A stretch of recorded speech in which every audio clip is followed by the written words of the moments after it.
Good morning, everybody, and a very, very warm welcome to Ask the Accountant, episode number 108. The date is the 25th of November, 2024, and the working title I posted on LinkedIn was Drama, Drama Everywhere, and we'll talk more about that very, very soon. But as always, I'm joined with my co-host, Johann. Johann, how has your weekend been, your week? How's life in general? Give us an update. Good. Yeah, life's good, mate. Had a nice chilled weekend watching the F1. Nice and easy weekend. Busy week last week as always. Busy week this week. Just spinning all those plates as you always do. Lots of things going on. So yeah, just seeing what the world brings me. I mean, I'm getting a lot less grief and stuff from social media than you are, so I'll take that as a win. Yeah, we'll be talking more about that later. Don't you worry. But yeah, mine's been a weekend of what can I say? You're right. Formula One was brilliant. Really enjoyed the race. Fair play to Max. He's won it. We knew he was going to. And as I said, fifth though, that would kind of give you a bit of a smug feeling that he couldn't celebrate it on a podium. It was almost more awkward though, right? Like he drove to that to the Bellagio, then drove back, and it was very weird, very Vegas-like, I think. But you know, after the Brazil Grand Prix, I did say publicly that the drives like that, he deserves it, right? Like he deserves it for this year. Like that was a once in a generational drive, so we're good to see. But yeah, I have had a weekend of drama, more drama on social media. Not just one post, not just two posts, but multiple posts that I think some of them were I bit when probably shouldn't have done. So we'll talk about that if we have time. And others were I was definitely attacked in one situation, and we'll cover that one. But that's all drama that we're going to talk about later. So yeah, get yourself some popcorn, get the cup of tea ready, because there's some stories coming your way. As always, this show would not be anything without our amazing community. We have Cheryl there. Good morning, Cheryl. Hopefully you are doing well. We got Paul there. Good morning, Paul.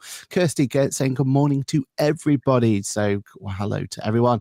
Dave's there. Good morning, all. I hope you had a great weekend. Certainly did, Dave. Thank you very much, and hope everyone did as well. And he's back again. Is it the?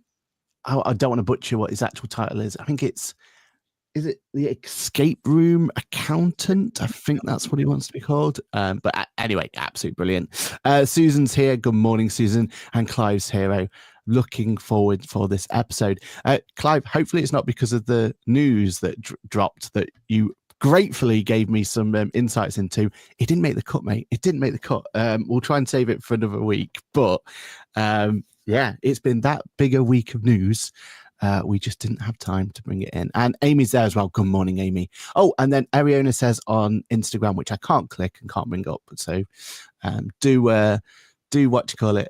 Do apologize. But Ariona says, good morning, all.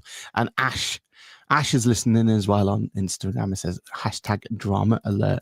And yeah, escape room Sam. I thought it was an escape room. So it's not escape room accountant. Escape room Sam. Appreciate that. Right. We got to get brands right. And especially that will be very relevant for what we're going to be talking about later in the show. Right.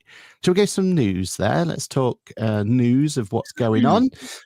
Some bits that we just want to fly through. Hats off to, first of all, for Sage for their recent profits and going through and talking about how their year's been in terms of revenue and everything else. Basically, very, very, very good year, including a 400 million share buyback program. Now, if that doesn't tell you in a cushy place when it comes to cash reserves, I don't know what else can. But yeah, no, they've done very well in this year. Revenue's grown by 7%, as it says here. Operating soared by 43%. Looking very, very promising. They are saying that most of it is down to what they believe is the excitement around their new AI assistant, which is going to be very pertinent for the upcoming conversations we're about to have. But yeah, I think that this is capitalizing on their AI. Like for the last year, they've been really on it, and I think a lot of heads have been turned, and I can understand why. Yeah. Yeah, I mean, we've said as well, their biggest strength about the AI. What was that? Sounds like you were taking off. I think it's gone now, so it's fine. Uh, just in the comments, did everyone else hear a rocket ship go off? Or was it just my end? And it would be great to know. Yeah, with Sage, shouldn't be hitting the microphone. with Sage, we can definitely see the excitement around their AI because of their whole ecosystem, right? And I think once it's into Sage accounting, it'll be great and everything else. But imagine when it goes to their, Go Proposal platform and it goes to everything else they've got. I think that's the excitement, right? Then when it starts to really build in and bring stuff through, I think that's going to be good. And Sue and Rachel are here as well. Good morning to both of you. We didn't want to make sure you missed out. Yeah, and Kirsty said, did hear a rocket, so it wasn't just me. I wasn't going mad. But yeah, no, this is going to be great, right? Good, healthy position for them to be in. And this is after they've just bought Intact as well. So, despite a big investment as well, they're still in a good, rosy position. So hats off to them. Anything else you want to talk about this one? Because it's a busy week, but is there anything else you want to bring into this one? Oh, I'm back. Oh, you were gone, were you? Go for it. Yeah, look, Sage are in a, I think, instead of just making lots of announcements, I've spoken about this many a time, and much to your disgust, Sage ultimately released a Copilot or an AI tool first. And when you're actually taking action against just hype and media and social media spin-offs and, oh, we've got a waiting list. Yeah, well done. I could, if I had something that people might be interested in, I could make a waiting list. It doesn't take very long. But like where your competitors are rushing to make announcements or not making they're making announcements and doing nothing with it, then people's heads are going to be turned by someone actually doing it. And we're seeing the benefit of that in their results now. So fair play to them. They got ahead of the game and they've seen financial growth because of it. Fair play. I mean, nothing else we can say to that, is there? Just regarding the rocket, people have heard the takeoff, blah, blah, blah. So that's all good. And yes, heard a rocket rose. And thought it was the sound of QBO exploding as you took another software. Ouch. Ouch. Says from Rachel. Thanks. Look, hats off to them. We need competition in this industry. We need them to go through. We spoke about how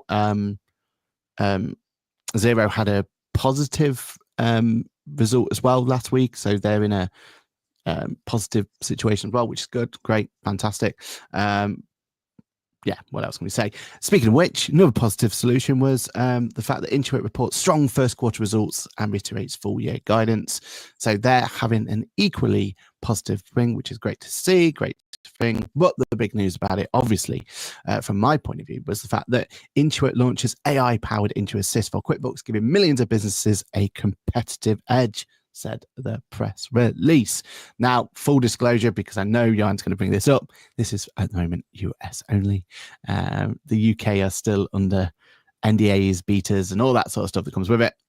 But if you want to go out there and get yourself a US client file, which, Jesus, the prices over there are staggering. It was $235 a month for the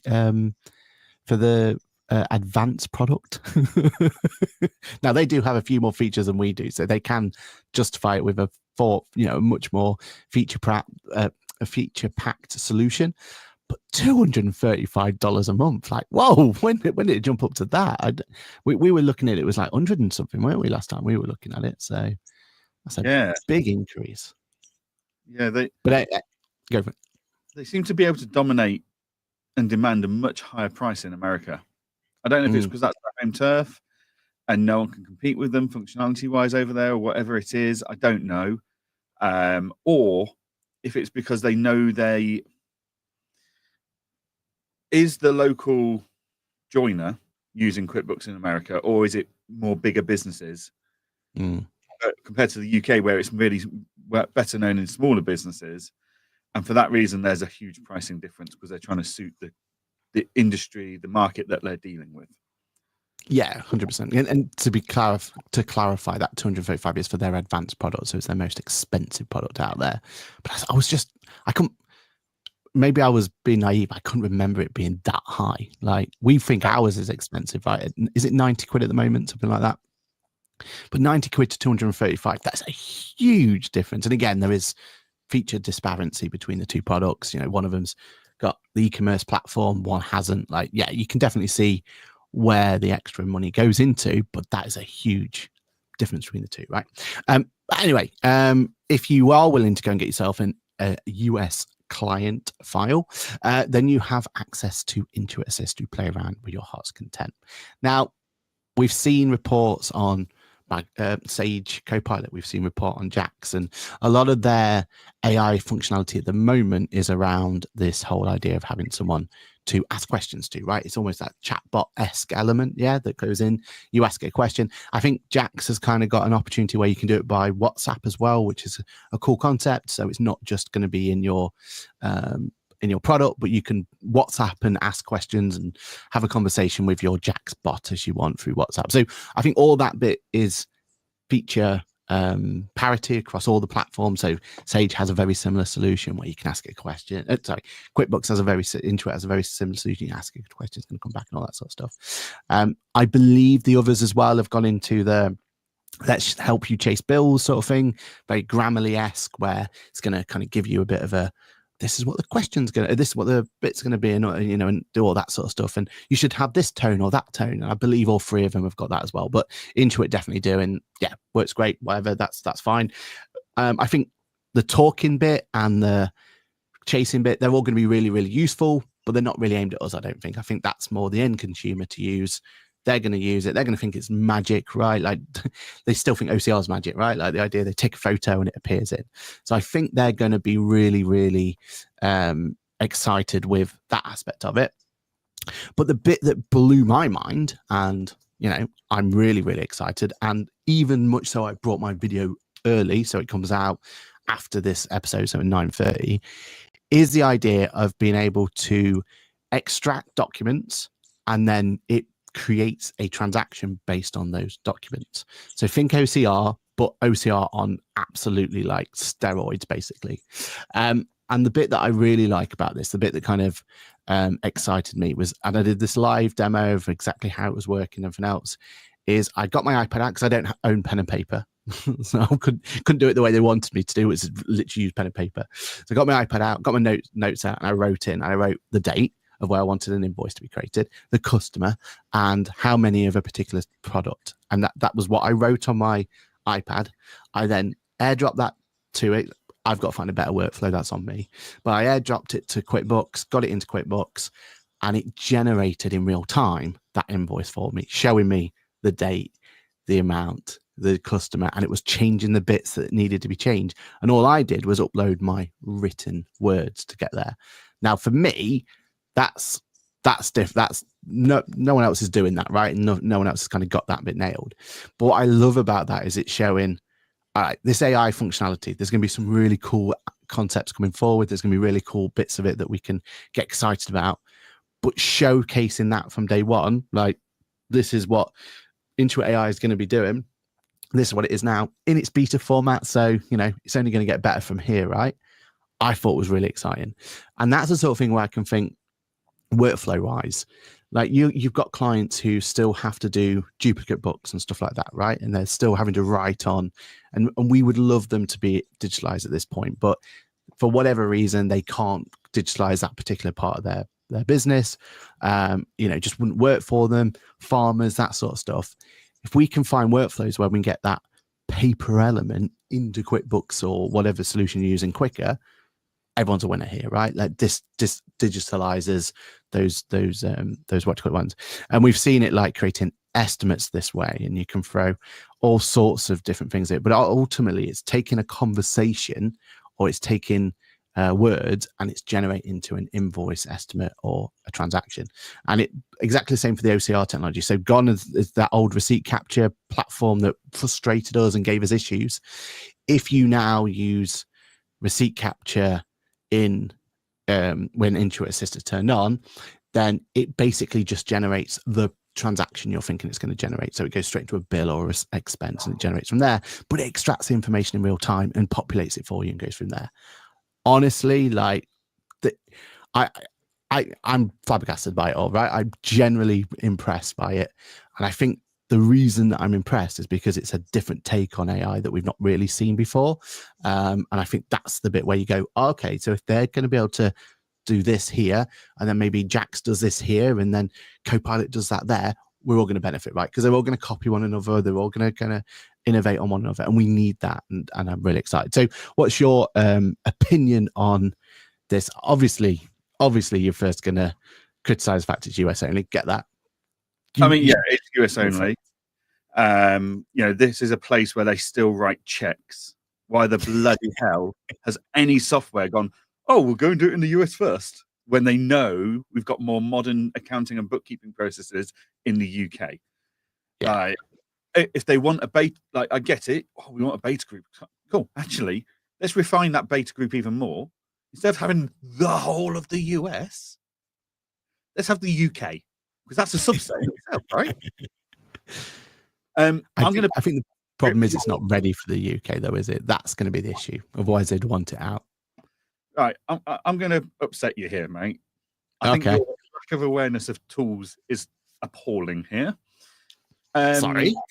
I have been able to handwrite, or my clients have been able to handwrite out bits of paper for sales invoices, take a picture, and have it posted into QuickBooks or Xero or anything like that using auto entry for years. No, when you do it through there, though, you don't just put, I'm selling, I want to have 6 of these transactions and 7 of them and all that. Like, yeah, it works, but you've got to be defined in what you're doing it, right? You've got to say, almost like create a table and almost write out the invoice for you. That's what OCR technology does. This should be a vocal interaction. Oh, it will. It is vocal as well. Yeah, you can vocalize it. I'm not impressed by that. Writing out a little story, taking a picture, and then waiting.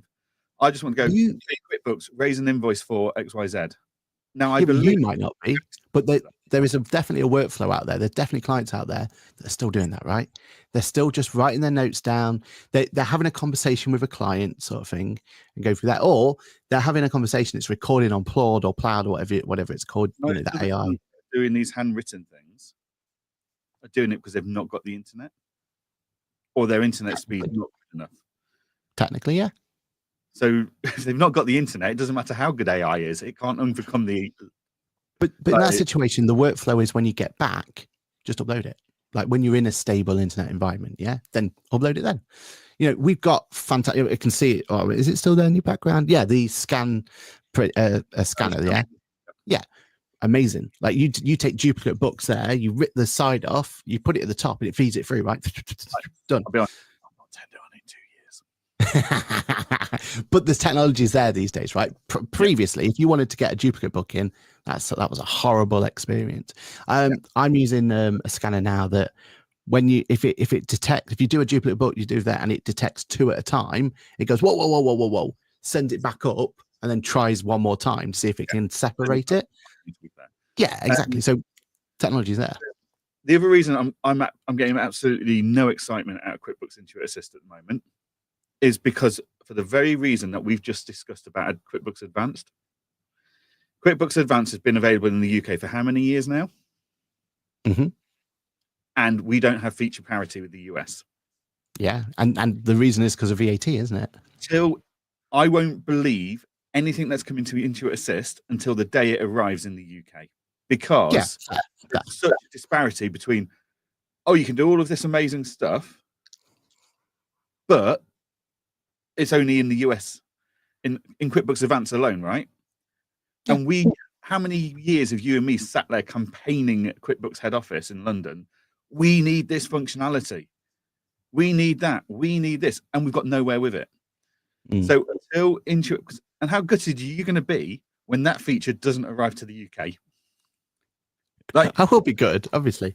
Because of QuickBooks' history of product differentiating, different products, different solutions, different features, and they are never equal to one another, between the US and UK. I've got absolutely no enthusiasm or excitement for Intuit Assist until something starts arriving in the UK, and then I will consider, is that a feature that I'm excited by for the UK? Okay. At least with Apple, I know it. Whatever they do in the US will be in the UK within 3 to 6 months, because that's how they're rolling it out. And I'm already using it. That's not true. What's We're Apple still doing waiting. in the US that we can't have? Well, it's been 4 years now since they released their Apple Card. Oh, that's different banking regulations. How's QuickBooks Bank getting on? But this, yeah, exactly. And this is what's the problem with what. And software. When software gets released for the iPhone whatever or the iPad whatever in America, it either rolls out to the UK at the same time or within a short period of time. Apple haven't got that history of, oh, this is only available here. But they do, as QuickBooks have.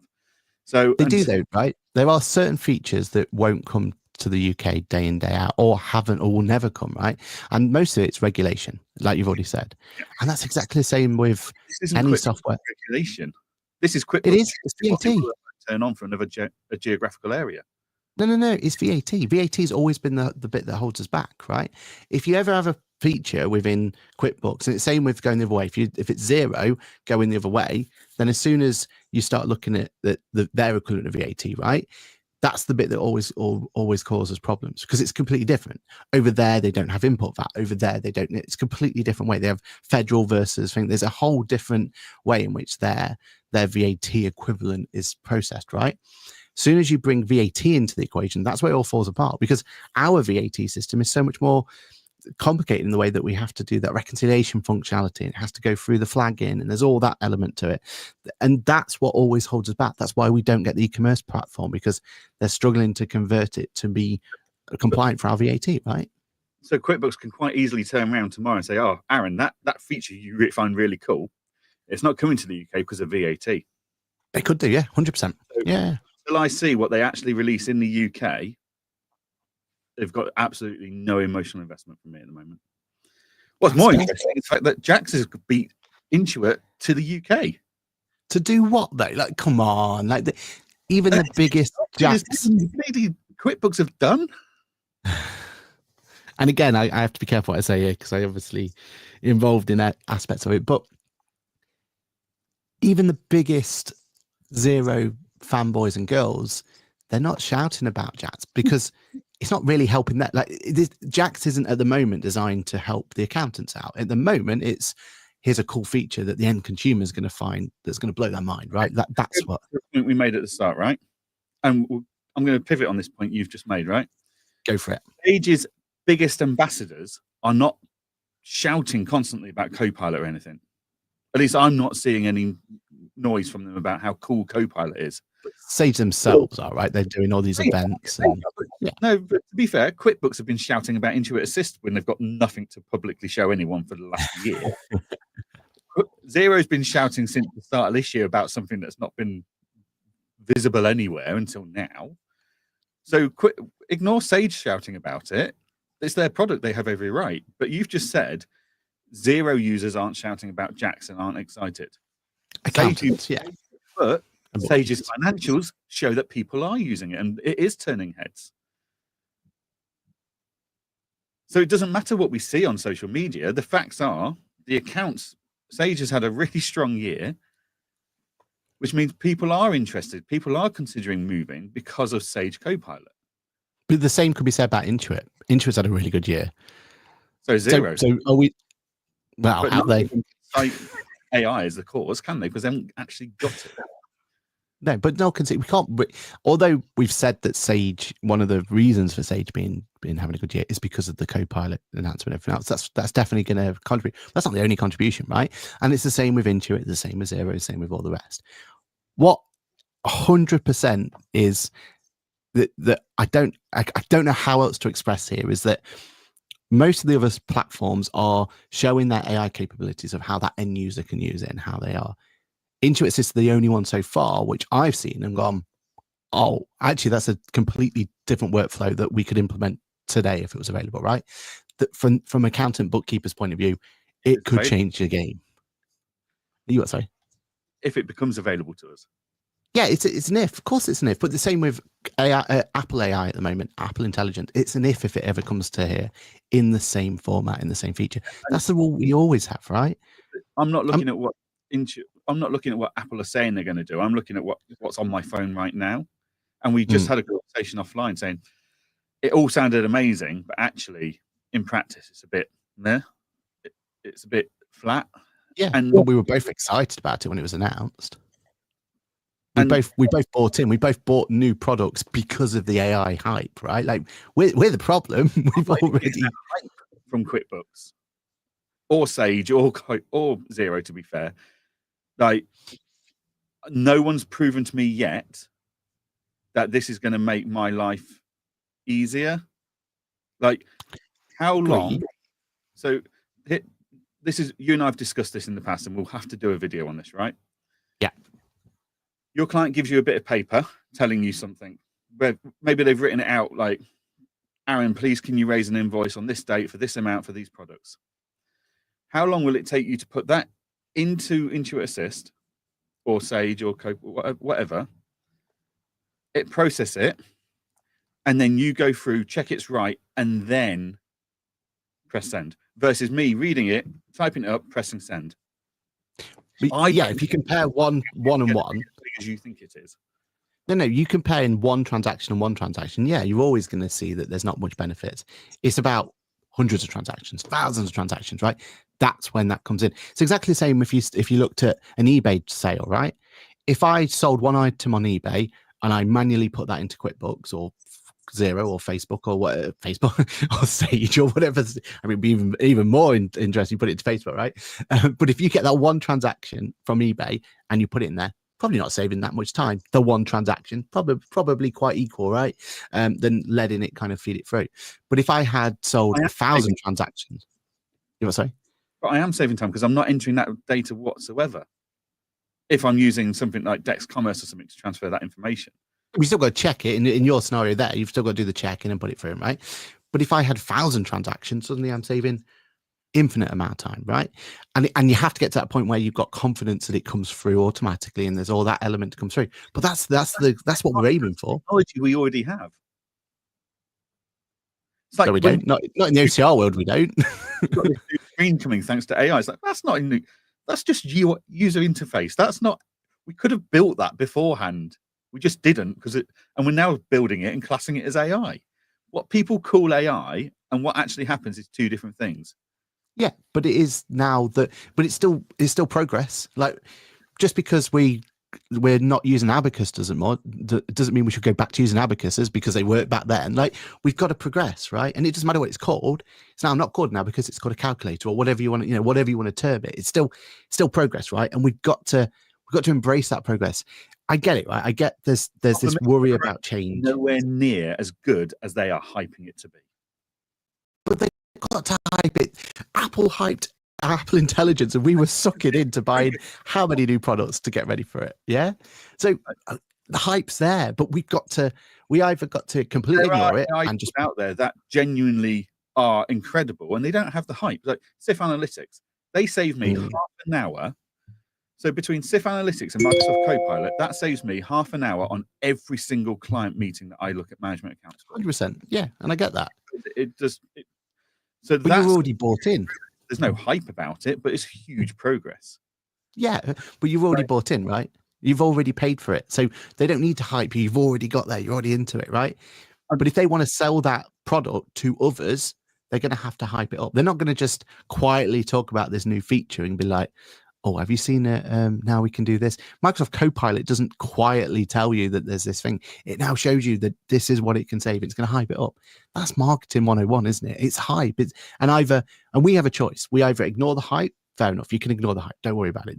And either from a fear factor that it's going to I'm scared of it or I don't like that idea, or we embrace the hype and we try and give feedback to it, right? If we give feedback now, that's our better opportunity to get things the way that it's going to benefit everyone, right? If we can get feedback now at this point, you know what I'm saying?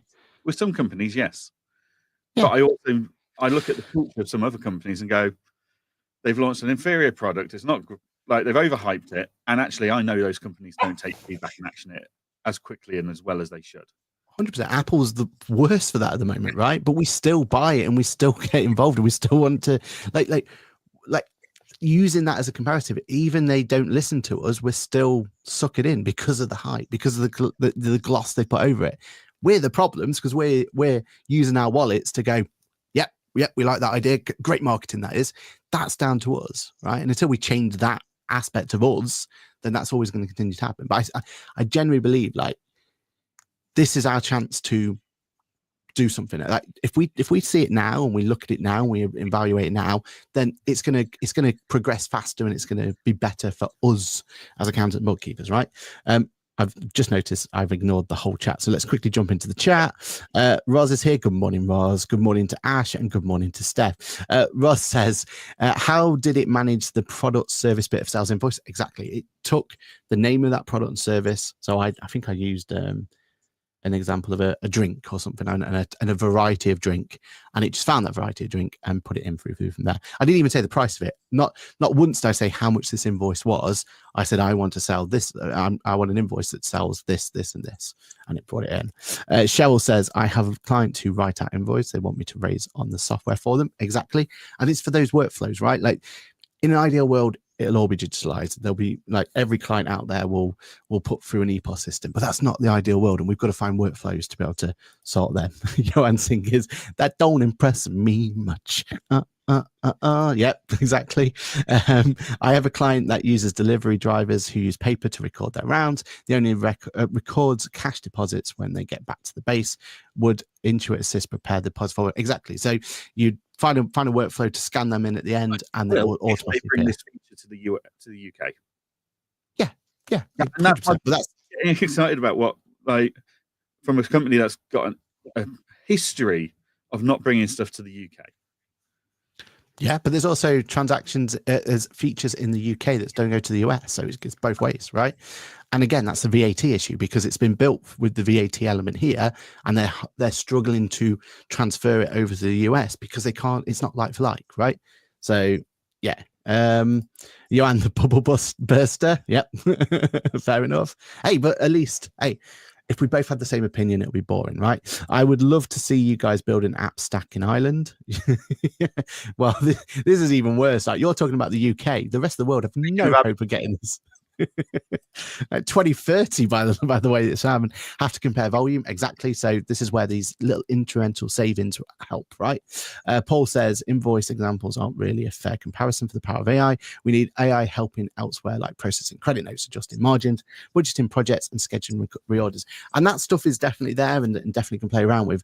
But does that impress me? Yeah, it impresses me, but yeah, it's a tricky one, right? Whereas watching on screen your written element then just translate into a transaction, that was cool. And you can argue with me and not be impressed by it, but for me, I was so impressed. Like, I've never seen that. I've never seen literally just writing something out and then it becomes a transaction directly in product. And yeah, maybe there are tech stacks out there that can replicate it, but then you've got to add it, you've got to bring it in and put it from there. Good morning, Mr. Sage himself, Tim. Sorry. Good morning, Tim C.ICB. Always remember to say his full name. Cheryl says they're not retail. Well, they're not retail. They're not retail. Invoices, write out invoices and put in the software. Yeah. Good point there, Cheryl. Yeah, I get you. Well, hilarious. They can't manage VAT when in the US they can manage thousands of regional and city. Yeah, it is more complicated, right? It is more complicated. The problem is, and they know this, and they are fixing it in the background. VAT was never a core product; it was an add-on, and that's what the issue has been there. Right. Shall we get onto the drama now? Because I feel like we're pumped up, ready to go. Or is there anything else you want to talk about Intuit Assist there, Johann? I think AI in general. So my biggest issue with AI now, and we'll come on to this in a moment. I bought how many products based on Apple AI? No, wait. Before you say anything else, you went to a Google phone for 3 months, was it, in the end? Just because of AI? There are still stuff on that phone I wish was on Apple. I know. I get it. But yeah, look, there is so much power out there with AI, But I think a lot of companies are misusing the terminology of AI 100%. and finding little mini wins when actually there's such a bigger thing out there we need to be focused on. So I'll come back to my use case for AI and how it absolutely enabled me, and it saved me absolutely tons of time later on in this episode. Okay. But like, they doing what a lot of the softwares are doing right now is going, oh, that's AI. So, well, no, spelling and grammar check isn't AI.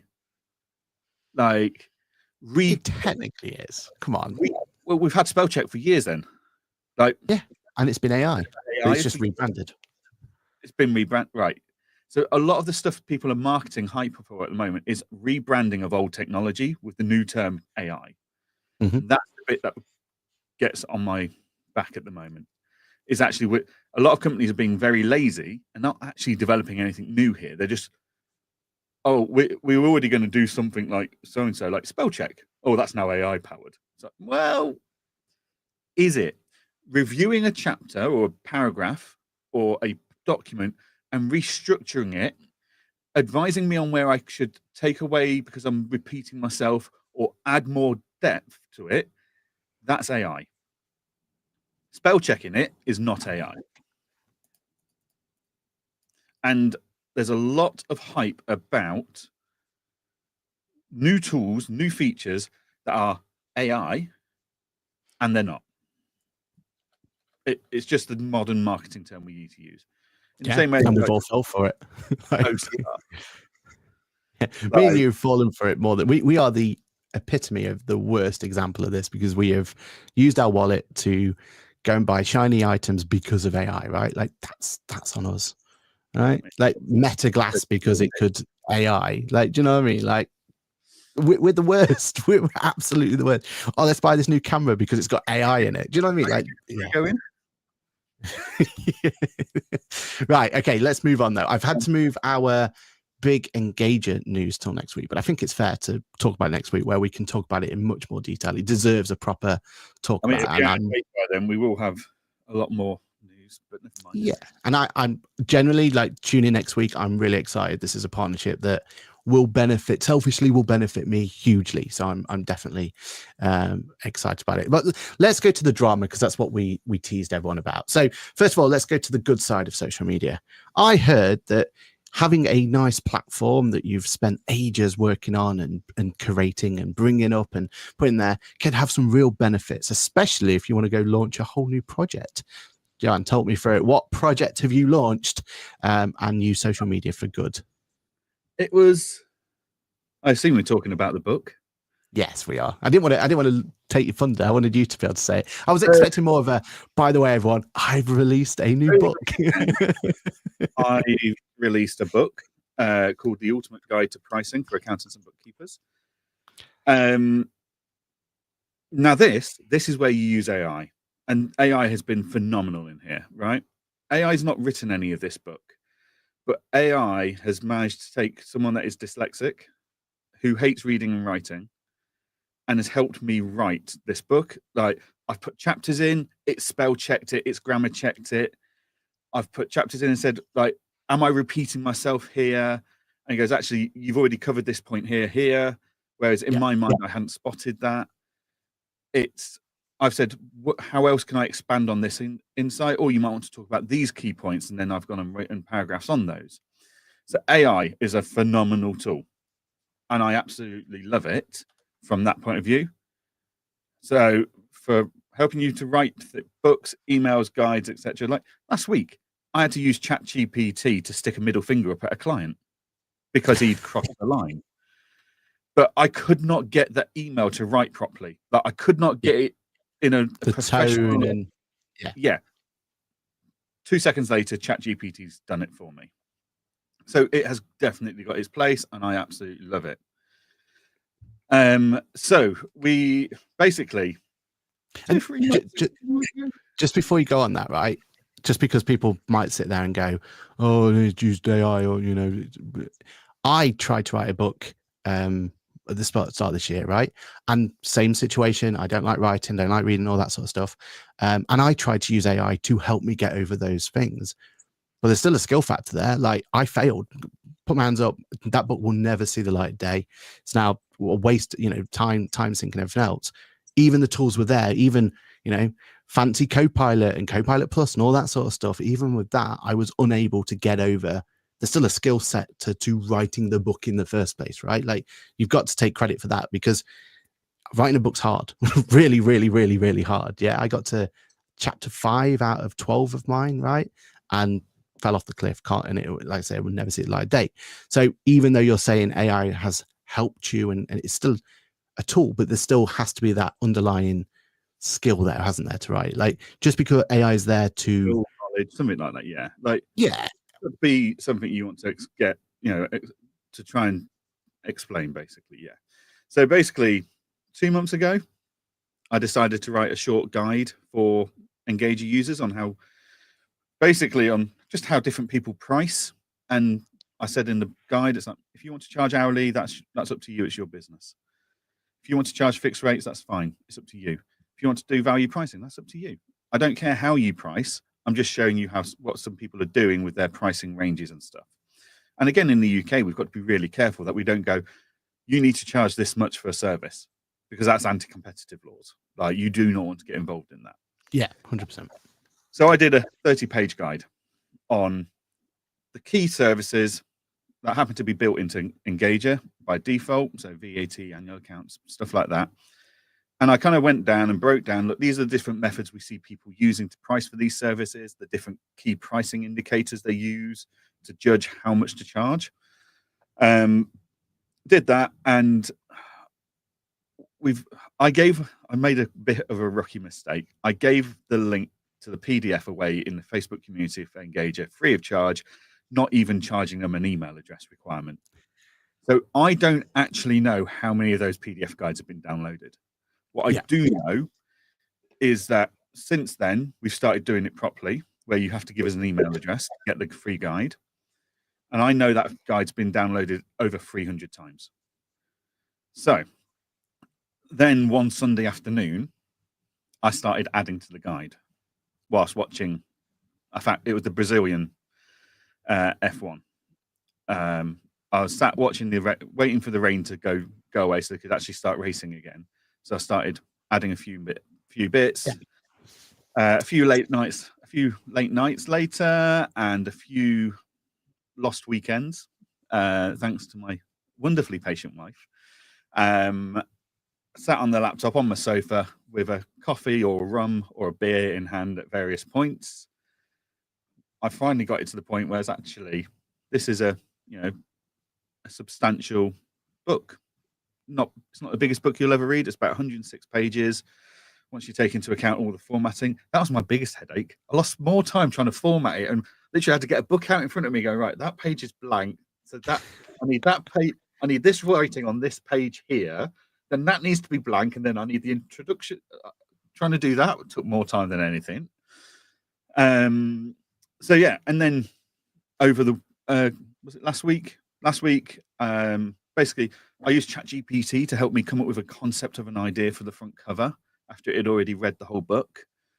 I passed that on to Ash at Engager, who is an absolute wizard with Canva. He managed to kind of take that idea and build on it really nicely. And then last week, we put it all onto Amazon, and it got all approved by Amazon on Friday night, Saturday morning. So the book went live Saturday morning. Amazing. So yeah, there's a book out there. Yeah. And it'll be really interesting as well, because I'll always remember James Ashford talking about his book, right? And he always goes through it. His story has always been, oh, I'm just glad I got the book out there, blah, blah, blah, blah, and all this and the other. But I didn't make any money out. And he always talks about how out of the whole time he'd done it, he'd received enough money for a pizza. And I can't remember the whole story, but basically he'll always remember this one pizza he got out of it that he was able to get from writing this book. But his was completely different, right? It was co-authored. There was published and everything. This is you going and self-publishing, basically, isn't it? That's it. This is completely self-published. So I've taken the time out of my personal life to write this book, so I've not lost any income because of it, as it were. I've used ChatGPT. I've not used like a publishing house or anyone to prove it and check it and stuff like that and edit it. I've put it onto Amazon, which is print on demand, so I've not had to buy loads and loads of books or anything like that. So yeah, I mean, it's not sponsored. No one's paid me any money towards this book whatsoever. Like, yeah, we cite Engager in it. Of course I do. Co-founder of the product, but Engager have not paid me any money to it whatsoever. I brought Ash a couple of pints as a thank you for doing the front cover and the thank you for putting in a section about the author. But that's it. Like, so yeah, I mean, so depending on how much you value your time at, technically, I'm making money, and I'm not really sure how people.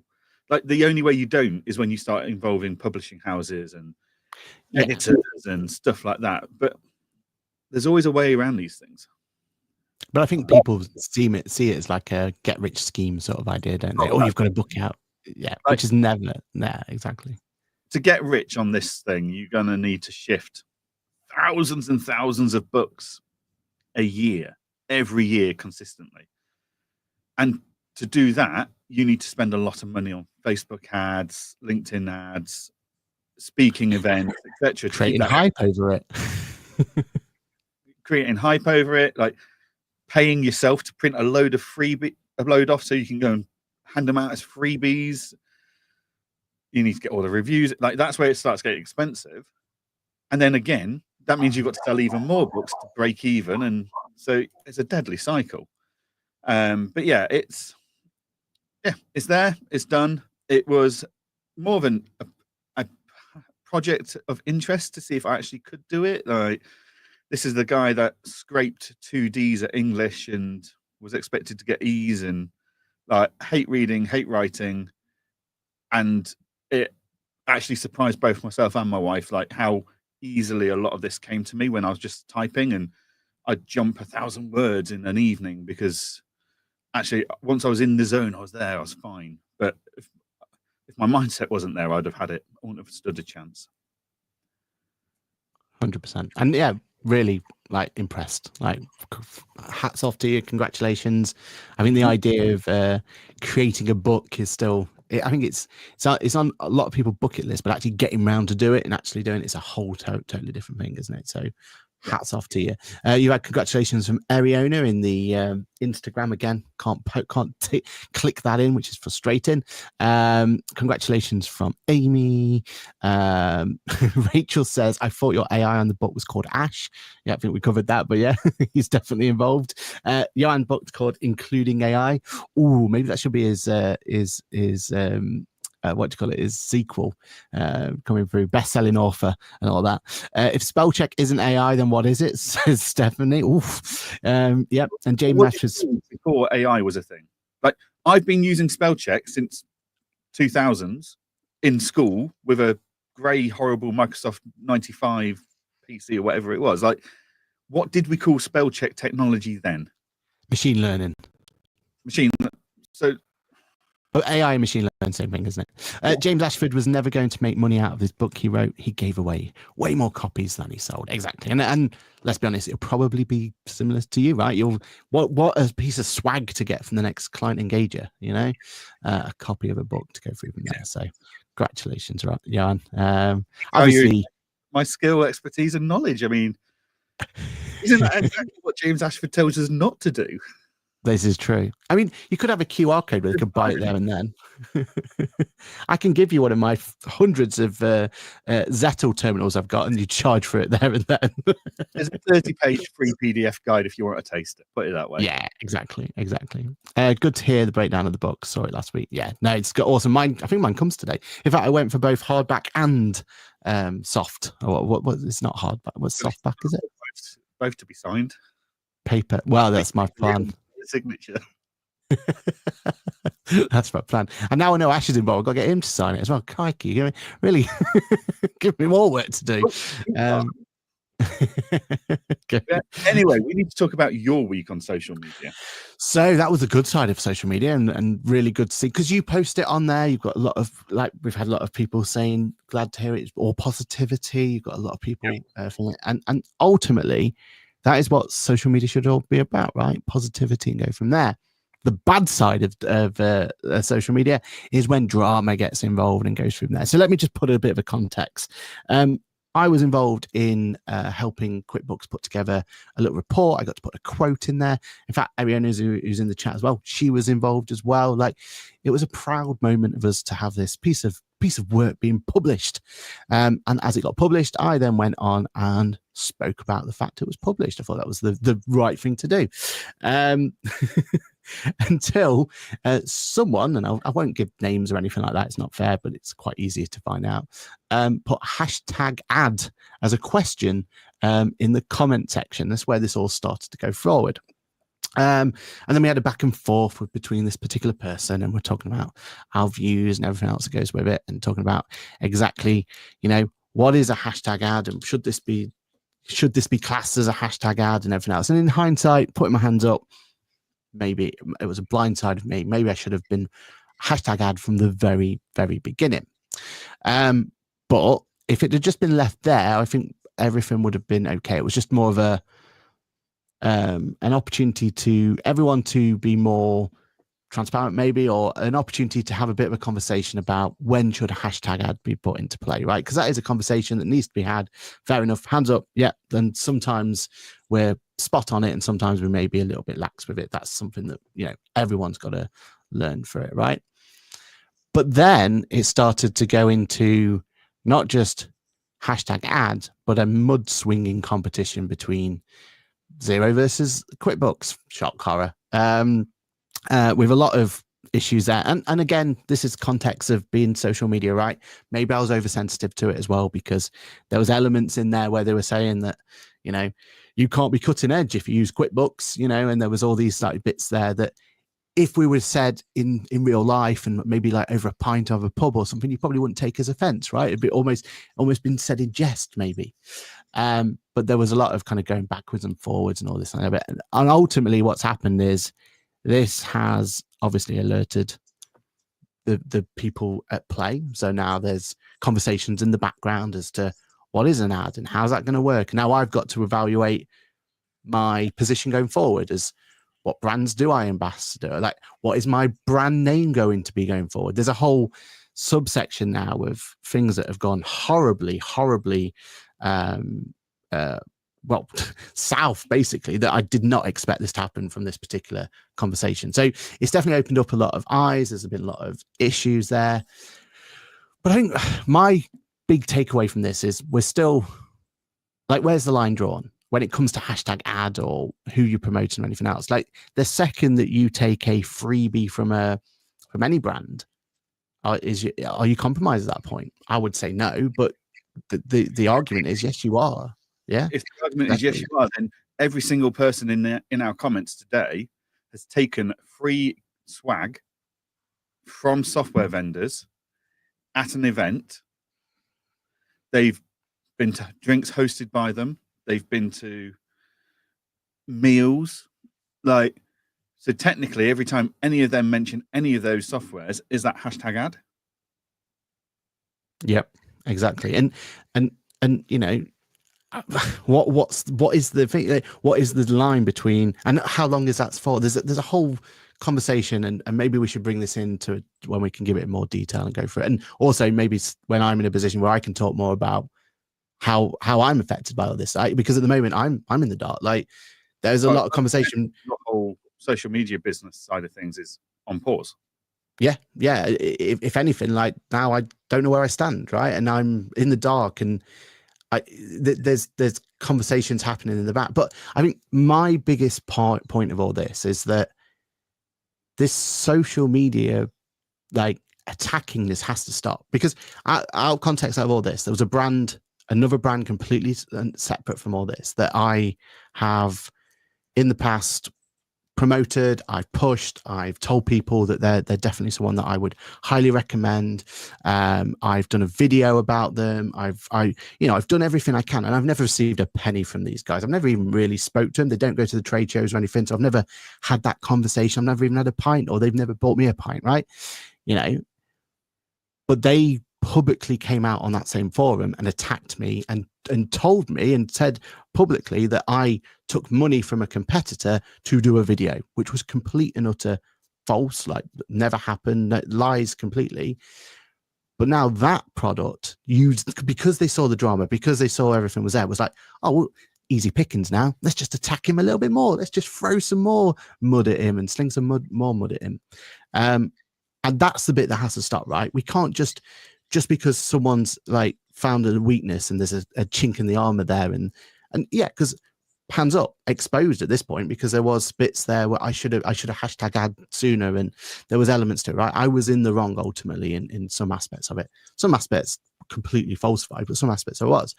So there was definitely a conversation around that and everything else. But to then publicly attack that person on that live forum, throwing more fire and basically throwing oil onto the fire, petrol onto the fire, basically to explode it a little bit more, that was absolutely line crossed.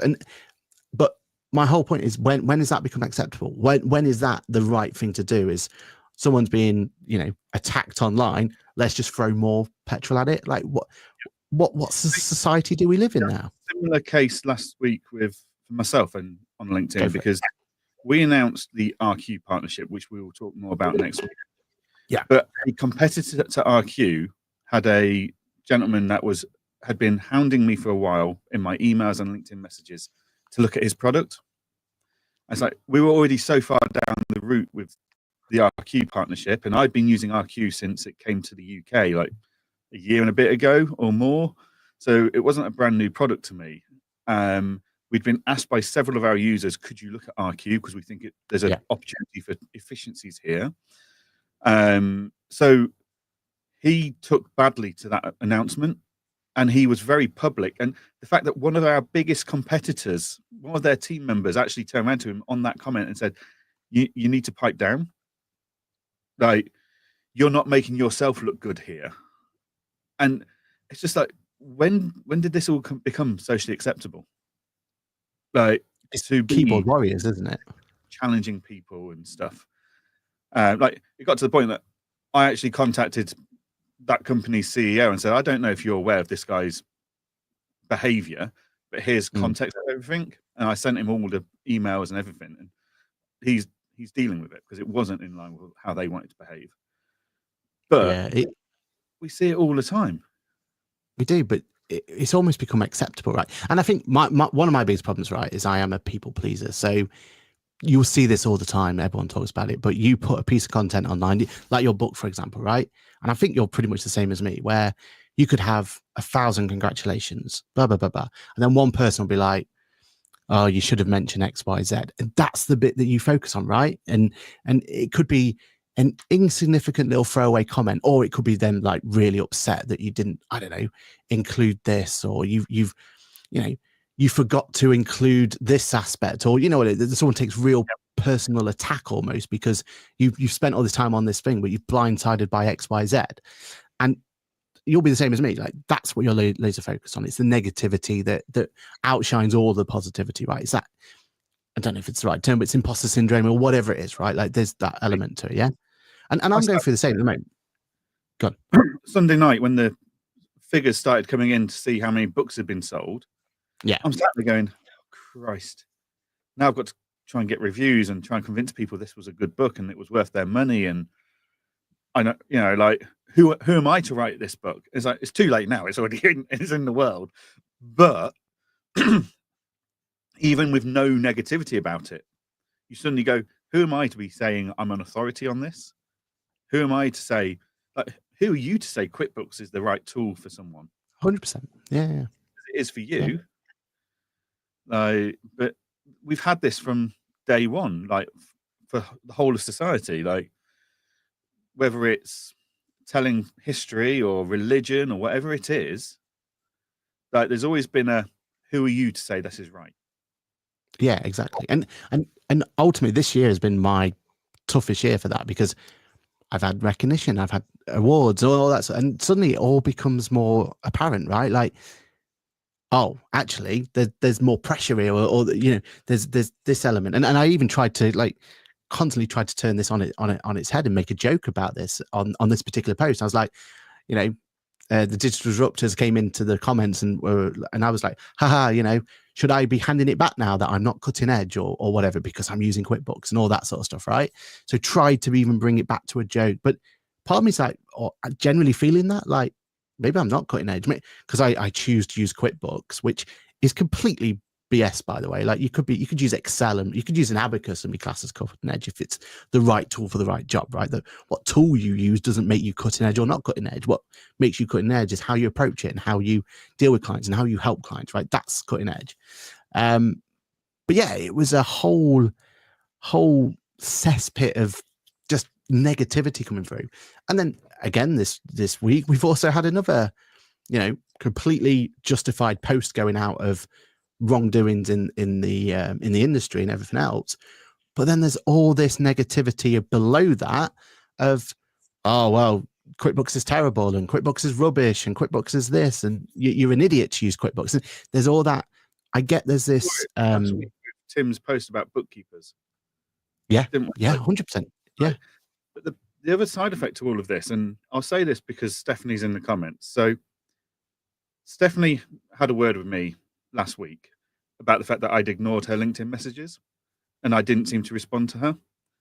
The problem is when you get so many LinkedIn messages that are trying to sell to you, yeah, or picking fault with something you've done or you've said on LinkedIn, where they don't want to publicly tell you off, but they're going to give you a good speaking to in LinkedIn messages. Like, I don't ever really look at LinkedIn messages. Like, especially the only time I looked at LinkedIn messages is if it's someone I know. I know that name. I've got a working relationship with them, whatever it is. So when someone new crops up, I just ignore it. To the point that by ignoring it, I'd actually upset Stephanie because she'd sent me some genuine messages and genuine questions and stuff. And that's the downside of this behavior from the minority is actually we start assuming everyone's going to be attacking us for something. Or trying to sell you or like there's no from you. And yeah, like there's a lot of things still on social media that it's not acceptable. It's I don't know, like and I get it, like we are territorial in the accounting and bookkeeping industry. Rebrand. Whether you agree with the rebrand of Jaguar or not, ultimately human beings sat and spent time and invested their time and emotion into rebranding that company, right? So them seeing all of this negativity on social media, whether the points are right or wrong about whether it's devaluing someone has invested time and emotion into developing this. There's no way they can't sit there and read all of this stuff and not take it personally. Yeah, no and ironically, consideration given to the people that were just doing their job.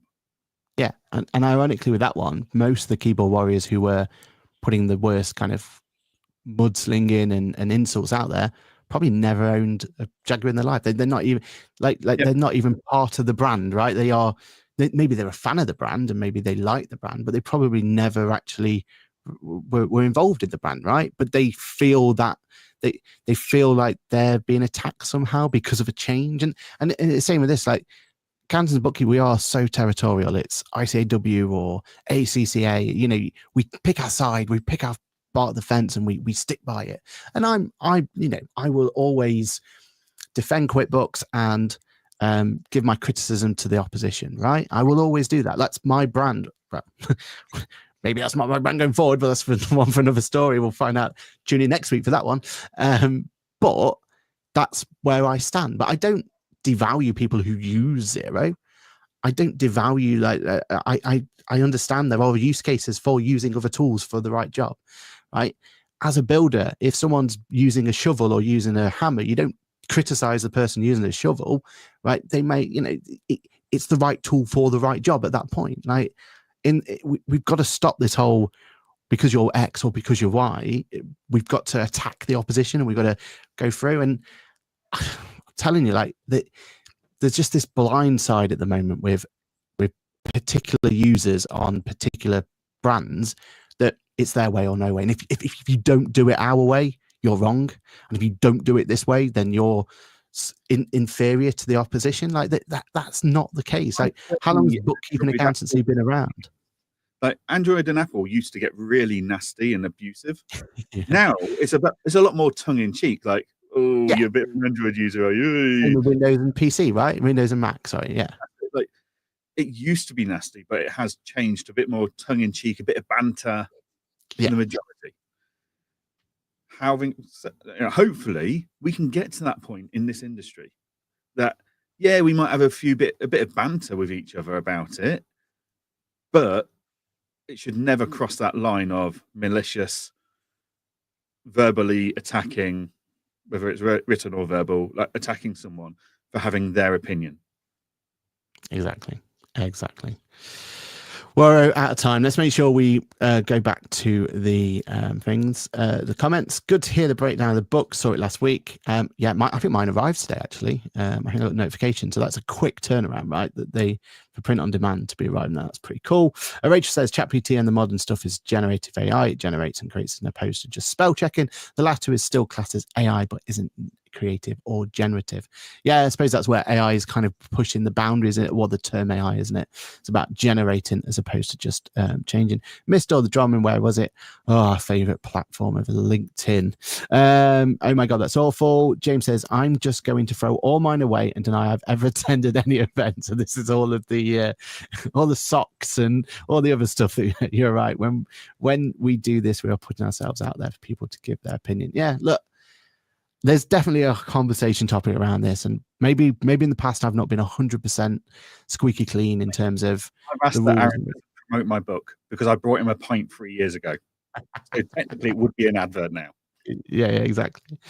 But I know, like, there's definitely a whole thing about it of I know where my loyalties lie and everything else, but I'm not going to, nothing compromises that, right? Like I will talk about a cool thing because I want to talk about a cool thing. That no one needs to pay for that and buy for that. I'm promoting this Intuit Assist video. I'm going to be pushing that Intuit Assist video. No one's ever paid me to do that. I'm doing that out of my own free will. I've spent my own time, my own money, my own resources to get the video out there in the first place.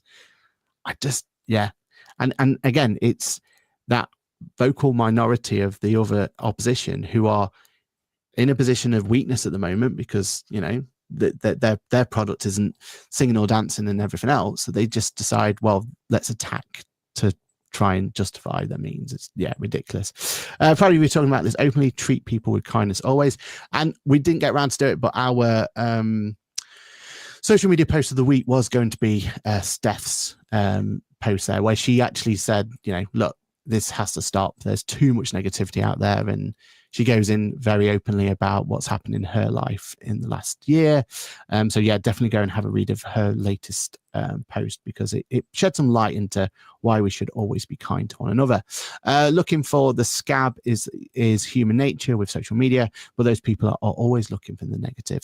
That's why your inner circle needs to be stronger than your inner critic. And that's coming from the legend herself, Roz. So yeah, when Roz says something, it's true. But no, thanks for that, Ross. Thank you very much. As an old school gamer, where online, trust me, I'm here with you there, Paul. As an old school gamer where online games had public chats, this all sounds pretty tame. However, too much emotion put on social media posts is the big issue these days, and we've had it throughout our lives. Like football, are you a Man United or a Man City fan, right? Like it's always going to be there, you know.